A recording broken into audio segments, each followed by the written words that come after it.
Oke guys, welcome back to Daily Charting with Toshi, di mana kita akan daily chart your favorite cryptocurrencies. Oke, dan sekarang kita masuk ke DCWT sesi pertama, di mana di sesi pertama ini kita akan lebih fokus ke Bitcoin, Ethereum, dan macroeconomics ya. Oke, dalam 24 jam terakhir terjadi koreksi sebesar 0,87% dengan total market cap di 2,06 triliun US dollars. Lalu untuk Bitcoin dominance meningkat sebesar 0,21% dan volume meningkat sebesar 7%-an. Untuk BTC kita bisa lihat di sini kemarin itu dia mulai mendekati ke MA20 setelah pada tanggal 15 Agustus dia berhasil mantul. Sayangnya mantulnya tuh nggak 2 kali ya. Ya udah berarti belum terjadi konfirmasi ya, belum dapat posisi long. Itu namanya belum rezeki, jangan dipaksain gitu ya. Nah, mungkin nanti selanjutnya setup yang nextnya adalah di MA20 sebagai resisten ya. Nah, jadi bisa dibilang untuk sekarang kalau lebih zoom in, ini adalah duel antara MA20 sama 56.623 karena yang lain masih ketinggalan di atas ya. MA20-nya udah nafsu nih ya, tadinya paling atas, turun udah kayak jet nih. Nah, kita lihat nih sekarang ya, Mike Tyson ya versus ya support. Begini, siapa yang menang? Nah, belakangan ini kalau kita lihat secara overall sih ya, kemarin kan sempat ada peningkatan di sini ya, sehari 11% ya, gila. Nyaris 12 malah kalau kita mau ngomong. Nah, tetapi sejak dia ke reject oleh ya ini ya satu geng resisten, kita bisa di sini ada BSB, ada MA200, 50 yang death cross juga. Death cross ini 3 kali nih. 1 2 3 ya. Nah, kita bisa di sini Bitcoin cenderung membuat price action yang lebih bearish ya. Anggap kita lihat dari sini ya, strukturnya membuat low, lower high, lower low. Nah, pertanyaannya apakah akan terbentuk satu lower high lagi di MA20 dan lanjut lower low? Nah, we'll see ya. Tapi gua harus kasih tahu dulu kalau kita zoom in ya, zoom in kayak gini nih. Nah, kita zoom in dari tanggal 24 Agustus dia membuat low, lower high, lower low ya. Oke, itu kurang lebih untuk secara strukturnya ya. Kalau kita zoom out lagi secara struktur yang baru-barunya ya, tapi kalau kita struktur weekly kita melihat satu cerita yang berbeda ya. Benar di daily membuat lower low, lower high, tetapi secara di weekly dia masih bisa bertahan di atas dari struktur ini ya, di atas dari 59.000 dan di atas juga dari 55.800 begitu. Jadi di weekly-nya masih cenderung resilient gitu. Nah, ini masih dalam waktu 2 hari lah ke depan baru dia akan weekly close. Nah, pertanyaannya itu apakah tetap bisa mempertahankan struktur ini ya, dan jangan-jangan apakah dia akan mulai membuat higher high atau enggak ya. Tapi ya gue harus jujur secara di daily-nya ya resistennya numpuk jujurnya, ada banyak banget dan sampai sekarang belum ada tanda-tanda dia bisa melawan. Ya, lu bisa lihat sendiri di sini ya, ke reject turun, kena turun lagi ya. Nah, mungkin Bitcoin butuh satu bensin fundamental dulu untuk dia bisa naik ke atas. Begitu. Kalau cuma pure TA kayaknya lebih cenderung lanjut bearish ya.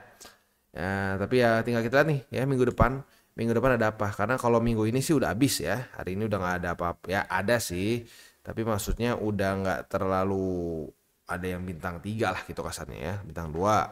Hari Minggu juga nggak ada apa-apa. Nah, next week kita ada bensin apa, coba kita cek ya. Ini Senin sama Rabu nggak ada apa-apa ya.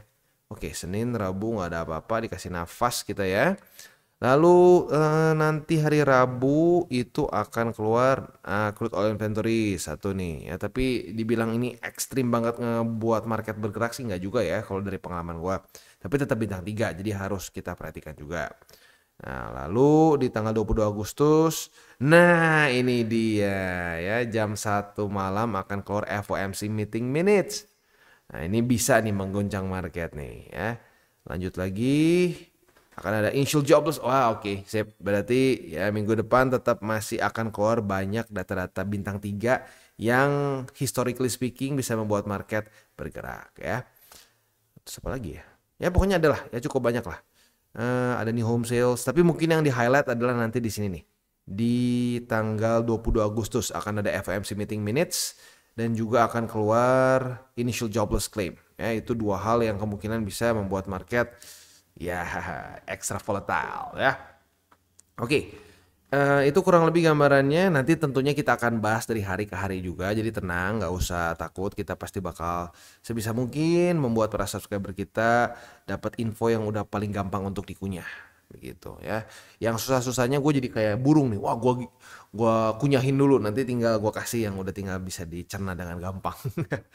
Oke, next kita akan lihat ke indeks dolar. Indeks dolar itu kondisinya, wah ya, ngedrop dengan cukup lumayan waktu kemarin ya.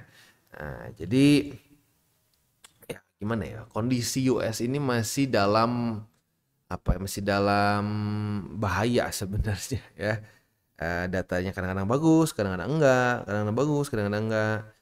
Nah ya, kalau gue sih gini sih, paling simpelnya satu, kalau lu nanya bang kita mungkin resesi lagi nggak sih kayak 2019, kalau menurut gue ciri-ciri utama ya The Fed gagal untuk menjaga resiko resesi adalah yang pertama, dia turunin interest rate 2 kali tahun ini atau lebih ya, jadi pokoknya lebih dari sekali. Karena The Fed bilang tidak ada rencana untuk menurunkan interest rate lebih dari sekali di tahun ini. Nah ini sama kondisinya kayak 2019, cuman perbedaannya kalau 2019 itu dia bilang malah sama sekali tidak akan terjadi penurunan interest rate. Nah setelah turun, orang-orang melihat itu sebagai sinyal bahwa The Fed ini udah berantakan plannya nih. Dia udah nggak bisa menahan resesi. Makanya ya lu lihat sendiri ya. Kita lihat aja data deh. Kita kan channel data nih ya. Kita lihat datanya ke Bitcoin. Kita masukin interest rate ya. Kita masukin interest rate. Biar nggak pusing nih. Nggak tahu kenapa jadi pink. Biasanya warnanya orange ya. Males lagi lah gue harus ganti. Pokoknya yang warna pink ini ya. Nah lu bisa lihat di sini. Jerome Powell di 2019 itu ya menyatakan bahwa tidak ada rencana untuk penurunan interest rate. Ya, makanya market baik-baik saja. Nah, dia bilang nggak ada, tiba-tiba bulan Julinya turun. Nah, begitu turun lagi di bulan September, turun lagi di mana lagi nih? Di Oktober ya. Dan yang paling parah tuh nanti di Maret ya. Nah, jadi intinya apa? Intinya kalau sampai The Fed tidak sesuai dengan janjinya, orang-orang akan cenderung melihat itu sebagai ya The Fed gagal nih. Ya, resesi semakin dekat. Nah itu korelasinya dengan market drop. Ya lu bisa lihat sendiri kondisinya BTC drop, dan bukan cuma BTC. Kalau lu mau lihat S&P 500 ya, dia pun drop walaupun lebih lamban ya, lebih resilient. Nah dia drop itu di Maret begitu. Nah tapi kali ini kita bisa lihat S&P pun udah mulai ikutan drop sama Bitcoin gitu ya. Lu bisa lihat di sini. Walaupun udah ada rada bounce ya, tapi tetap dia udah duluan drop, berbeda dengan 2019.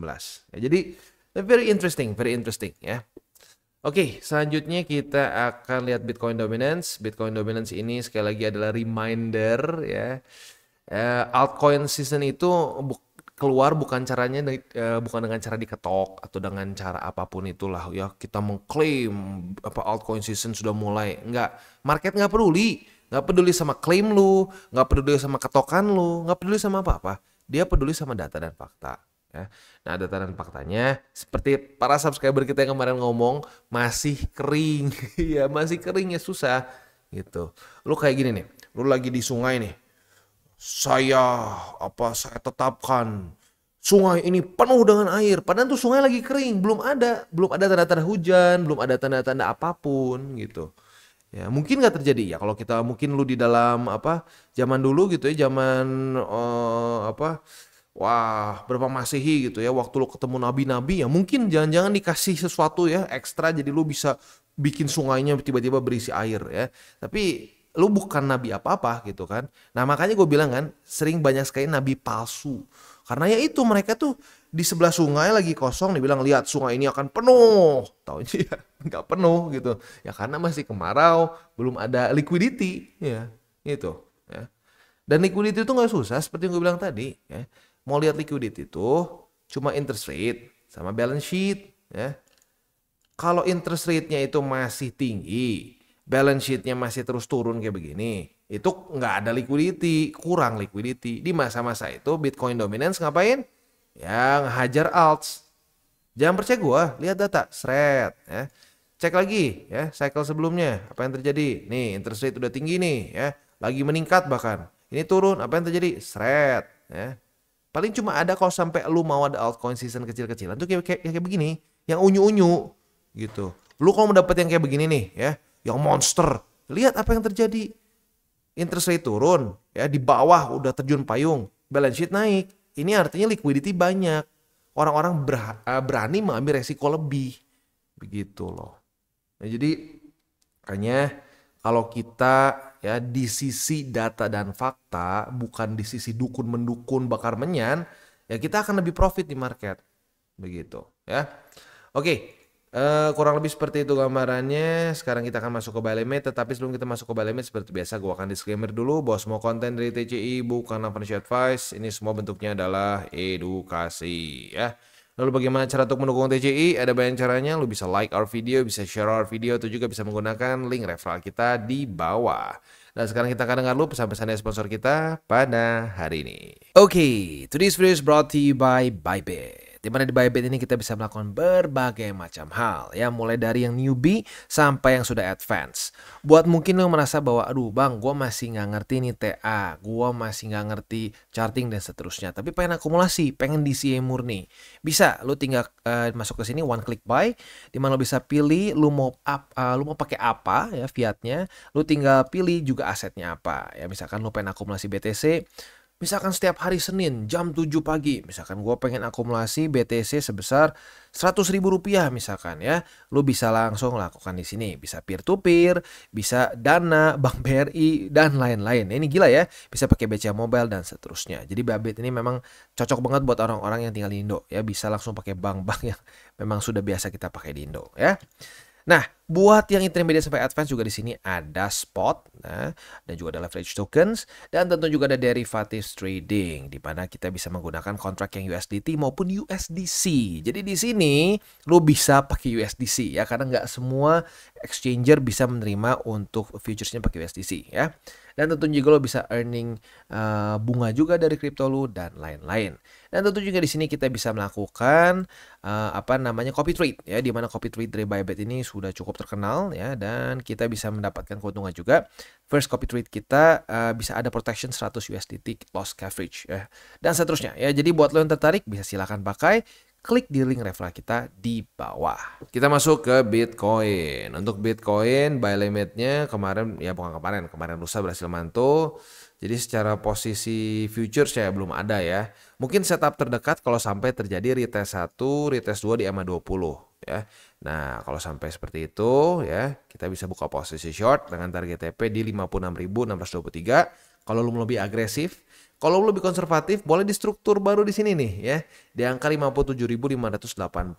Tapi kalau untuk dijadikan untuk buy limit sih menurut gua terlalu dekat ya. Jadi nggak untuk posisi spot, tapi bisa untuk target TP ya. Oke, itu kurang lebih gambarannya. Dan kemarin ini gue baru ngeh nih, ada yang nanya, bang, retest itu RITS, gue pikir rights, rights, memang gue ngomong what rights gitu kan, ternyata retest. Nah gini, jadi retest kalau kita di daily ya bener, sehari 2 hari ini, jadi sehari tunggu besoknya retest kedua. Nah itu baru kita bisa buka posisi short ya. Oke, untuk posisi spotnya itu di 56.623, lalu di 52.297, dan buy limit ketiga di 50.750. Next kita masuk ke Ethereum. Untuk Ethereum kita bisa di sini posisi yang mungkin sekarang kita bisa pertimbangkan untuk buka adalah secara futures ya, adalah posisi short. Karena sudah terjadi retest 1 kemarin, apabila pada hari ini terjadi retest kedua di angka 2.617, kita bisa buka posisi short dengan target TP. Yang konservatif bisa di sini nih ya, 2.553. Buat lo yang agresif boleh pertimbangkan di 2464. Tapi jujur ini karena lumayan jauh, boleh juga sih ini jadi struktur ya. Kalau dipikir-pikir boleh lah ya. Ini struktur karena kemarin juga bereaksi nih, retest 1, retest 2. Oke.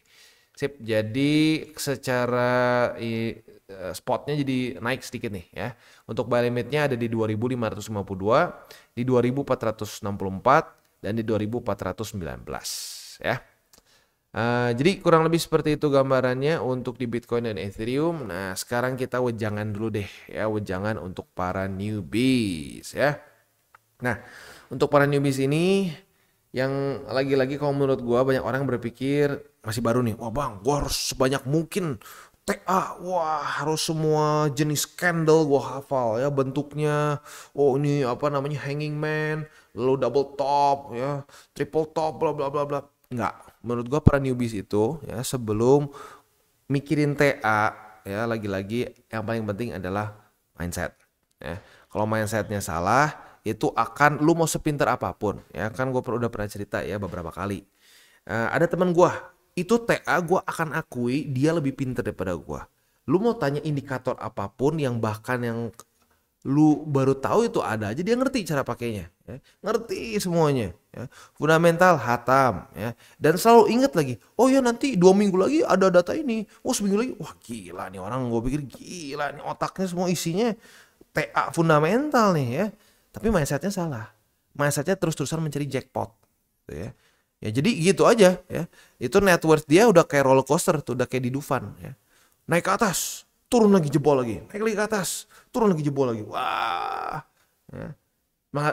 Kalau mau jujur benernya gini ya banyaknya naik ke atas turun lagi lebih dalam lagi turun lebih dalam lagi ya naik sedikit lah turun lagi lebih dalam ya jadi membuat kayak gini nih kalau secara pattern tuh membuatnya gini nih high ya lalu membuat low lower high lower ya udah jadi kayak ini ya begini kalau mindset lu salah lu jadi net worth lu atau duit lu jadi gini nih ya tadinya high asik jackpot ya membuat low lower high lower low lower high lower low terus gitu jadi makin lama makin turun gitu kayak waduh kenapa ya dulu gue bingung kenapa ini orang padahal TA-nya hebat fundamentalnya hebat berantakan mindsetnya judi gitu loh nyari jackpot after jackpot jadi wah janganlah BTC gue ngerti teorinya bagus bla bla bla bla bla bla bla tapinya itu yang bahaya gue pengen kaya dalam waktu pendek gitu kasarnya ya gue nggak bisa nunggu gue udah kebutuhan nah justru lu ada kebutuhan itu ya jangan lu ambil resiko kegedean